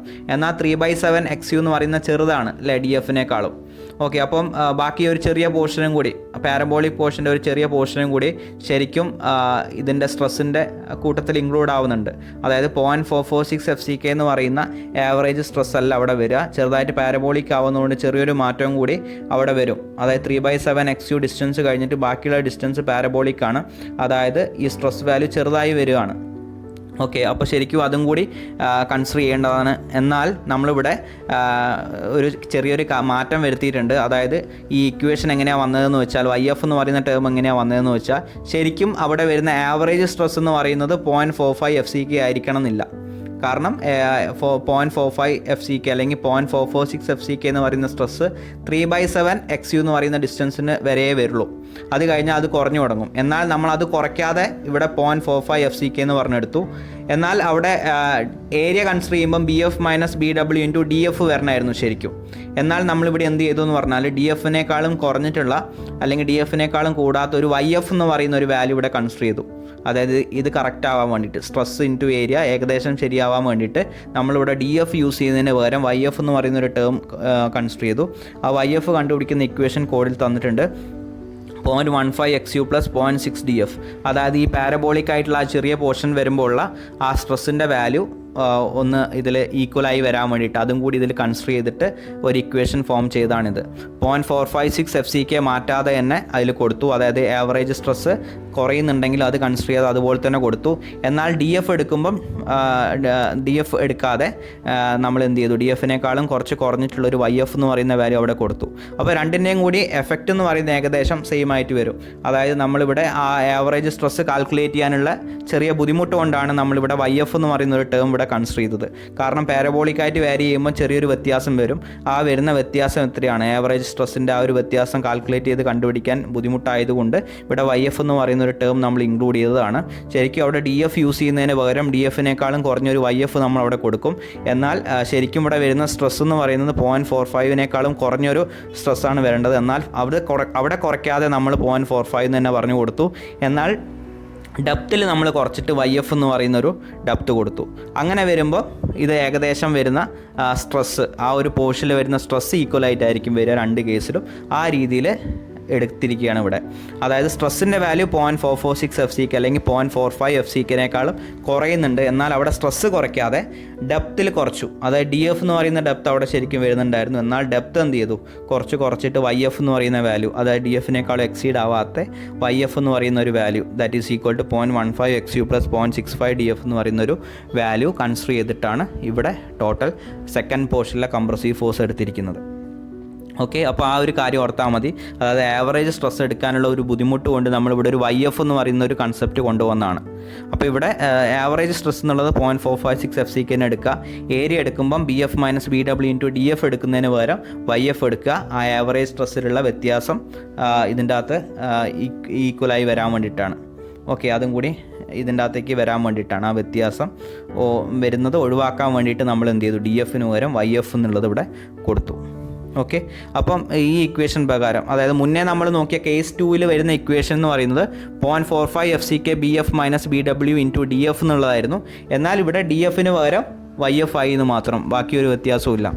ഓക്കെ, അപ്പോൾ കേസ് 3 വരികയാണെങ്കിൽ, അതായത് D F by X U exceeds 0.43, അതായത് ഡി എഫ് എന്ന് പറയുന്ന വാല്യൂ 3/7 എക്സ് യുനേക്കാളും ഓക്കെ കൂടുതൽ വരുന്ന കേസിലാണെങ്കിൽ അവിടെ വൈ എഫ് എന്ന് പറയുന്നൊരു ടേം വരും. ഓക്കെ, അപ്പോൾ നിങ്ങളിവിടെ ജി 2.2.1 നോക്കിക്കഴിഞ്ഞാൽ നിങ്ങൾക്ക് കാണാം മൊമെൻറ്റ് ഓഫ് റെസിസ്റ്റൻസ് കണ്ടുപിടിക്കുന്ന ഇക്വേഷനിൽ അല്ലെങ്കിൽ എം യു ലിമിറ്റ് കണ്ടുപിടിക്കുന്ന ഇക്വേഷനിൽ വൈ എഫ് എന്ന് പറയുന്ന ടേം വന്നിട്ടുണ്ട്. ഓക്കെ, ആ സെയിം വൈ എഫ് ആണ് ഇവിടെയും വന്നിട്ടുള്ളത്. അപ്പോൾ വൈ എഫ് എന്ന് പറയുന്ന ടേം വന്നത് അങ്ങനെയാണ്. ഓക്കെ, അതായത് ആ ആവറേജ് സ്ട്രെസ്സിലുള്ള ആ ഡിഫറൻസ് നമുക്ക് കാൽക്കുലേറ്റ് ചെയ്തെടുക്കാൻ ബുദ്ധിമുട്ടായതുകൊണ്ട്, ടൈം കൺസ്യൂമിങ് ആയതുകൊണ്ട് നമ്മളിവിടെ സ്ട്രെസ്സിൻ്റെ കേസിൽ എന്ത് ചെയ്തു, ഒരു ചെറിയ അഡ്ജസ്റ്റ്മെൻറ്റ് നടത്തി സ്ട്രെസ്സ് നമ്മൾ കുറയ്ക്കാതെ വരുന്ന ആ റെക്റ്റാങ്കുലർ പോർഷനിൽ വരുന്ന സ്ട്രെസ് തന്നെ നമ്മൾ എടുത്തു. അതുപോലെ തന്നെ ഡെപ്ത് നമ്മൾ ചെറുതായിട്ട് കുറച്ചിട്ട്, അതായത് ഒരു ഇക്വേഷൻ കൊണ്ടുവന്നിട്ട് വൈ എഫ് നമ്മൾ കണ്ടുപിടിച്ചിട്ട് ഡി എഫിന് പകരം വൈ എഫ് ആണ് ഇവിടെ കൺസിഡർ ചെയ്തിട്ടുള്ളത്. ഓക്കെ, അപ്പോൾ ഈ ഇക്വേഷൻ പ്രകാരം C is equal to T equate ചെയ്ത് കഴിഞ്ഞാൽ നമുക്ക് എക്സ് യു വാല്യൂ കിട്ടും. ഈ കേസിൽ ആ എക്സ് യു വാല്യൂ കണ്ടുപിടിച്ചതിന് ശേഷം എന്ത് ചെയ്യുക, എക്സ് യു മാക്സും തമ്മിൽ കമ്പയർ ചെയ്യുക. എക്സ് യു മാക്സും എക്സ് യും കമ്പയർ ചെയ്തിട്ട് X U less than X U max വന്നു കഴിഞ്ഞാൽ, അതായത് അണ്ടർ റീഇൻഫോഴ്സ് സെക്ഷൻ വന്നു കഴിഞ്ഞാൽ ജി 2.2.1 ഇക്വേഷൻ യൂസ് ചെയ്യാം. ഓക്കെ, അതായത് M U is equal to 0.36 X U max by D എന്ന് പറയുന്ന ഇക്വേഷൻ യൂസ് ചെയ്യുക. എന്നാൽ ആ ഇക്വേഷനിൽ എക്സ് യു മാക്സിന് പകരം എന്ത് ചെയ്യുക, എക്സ് യു സബ്സ്റ്റിറ്റ്യൂട്ട് ചെയ്യുക അണ്ടർ റീഇൻഫോഴ്സ് സെക്ഷൻ ആണെങ്കിൽ. എന്നാൽ ഓവർ റീഇൻഫോഴ്സ് സെക്ഷൻ ആണെങ്കിൽ M U limit is equal to 0.36 X U max by D into ആ same equation X U max തന്നെ സബ്സ്റ്റിറ്റ്യൂട്ട് ചെയ്യുക. അണ്ടർ റീഇൻഫോഴ്സ്ഡ് ആണെങ്കിൽ എക്സ് യു മാക്സിന് പകരം എക്സ് യു സബ്സ്റ്റിറ്റ്യൂട്ട് ചെയ്യുക ജി 2.2.1. അപ്പോൾ കേസ് 3 വന്നു കഴിഞ്ഞാൽ ജി 2.2.1 ആണ് യൂസ് ചെയ്യേണ്ടത്, ഇക്വേഷൻ യൂസ് ചെയ്യേണ്ടത്. അണ്ടർ റീഇൻഫോഴ്സ്ഡ് ആണെങ്കിൽ എക്സ് യു മാക്സിൻ്റെ സ്ഥാനത്ത് എക്സ് യു കൊടുക്കുക. ഓവർ റീഇൻഫോഴ്സ്ഡ് ആണെങ്കിൽ എക്സ് യു മാക്സ് തന്നെ കൊടുത്തിട്ട് സെയിം ഇക്വേഷൻ കൊടുത്തിട്ട് തന്നെ മൊമെൻറ്റ് ഓഫ് റെസിസ്റ്റൻസ് കാൽക്കുലേറ്റ് ചെയ്യാം, അല്ലെങ്കിൽ എം യു ലിമിറ്റ് കാൽക്കുലേറ്റ് ചെയ്യാം. ഓക്കെ, ഇപ്പം D F less than 0.43 X U എന്നുള്ള കേസ് വന്നാൽ ജി 2.2 യൂസ് ചെയ്യുക. അണ്ടർ റീഇൻഫോഴ്സ്ഡ് വന്നാൽ ജി 2.2 ഇക്വേഷനിൽ എക്സ് യു മാക്സിൻ്റെ സ്ഥാനത്ത് എക്സ് യു കൊടുത്തിട്ട് മൊമെൻറ്റ് ഓഫ് റെസിസ്റ്റൻസ് കണ്ടുപിടിക്കുക. ഇപ്പോൾ ഓവർ റീഇൻഫോഴ്സ് സെക്ഷൻ വന്നാൽ എം യു ലിമിറ്റാണ് വരിക. അപ്പോൾ എക്സ് യു മാക്സ് തന്നെ കൊടുത്തിട്ട് ജി 2.2 ഇക്വേഷനിൽ എക്സ് യു മാക്സ് തന്നെ കൊടുത്തിട്ട് മൊമെൻറ്റ് ഓഫ് റെസിസ്റ്റൻസ്, അതായത് എം യു ലിമിറ്റ് കാൽക്കുലേറ്റ് ചെയ്യുക. അപ്പോൾ ഇതാണ് കൺസെപ്റ്റ്. ഈ ഒരു കൺസെപ്റ്റ് നിങ്ങൾക്ക് ക്ലിയർ ആയാൽ നിങ്ങൾക്ക് ഏത് പ്രോബ്ലവും ചെയ്യാനായിട്ട് പറ്റും. ഓക്കെ, ഇപ്പോൾ എന്തെങ്കിലും ഡൗട്ട് ഉണ്ടെങ്കിൽ ചോദിക്കുക, ബാക്കി നമുക്ക് പ്രോബ്ലം ചെയ്യാം. Okay, thank you.